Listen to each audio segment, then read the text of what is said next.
আমার মনে হয় দিন দিন মানুষের মানসিকতা বোধ লোপ পাচ্ছে। তার কেন বলছি, তার কারণ হচ্ছে প্রথমত ভিডিওটা দেখুন, তারপর আপনাদের বলছি। जय श्री राम। जय श्री कृष्ण। जय श्री राम। बोलो जय श्री राम। जय श्री राम मिलेगा तभी प्रसाद मिलेगा। जय श्री राम। আশা করি ভিডিও দেখে বুঝতেই পারছেন আমি কেন বললাম মানুষের মানসিকতা বড্ড লোপ পেয়েছে। কারণ একটা বয়স্ক মানুষ খিদের জ্বালায় যখন দেখছে প্রসাদ বিতরণ হচ্ছে, সেখানে গেছে প্রসাদ চাইতে, সেখানে নাকি জয় শ্রীরাম বলতে হবে। ইনফ্যাক্ট যতক্ষণ জয় শ্রীরাম না বলেছে ততক্ষণ তাকে প্রসাদটা দেওয়া হয়নি। ভিডিওতে আশা করি ভালো করে দেখেছেন। এটা কোন দেশি মানসিকতা বোধ?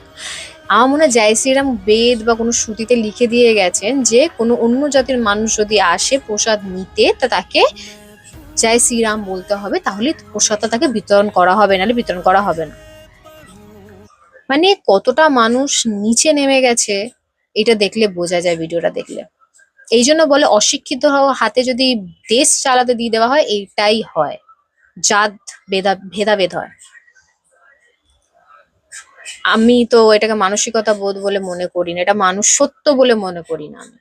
একটা বয়স্ক মানুষকে এইভাবে অসহায় করা, অসহায় ফিল করানোটা, ভগবান, আমার মনে হয় না ভগবানও এটা চায়, যতটা এরা এতটা যতটা দেখাচ্ছে বা এতটা করছে।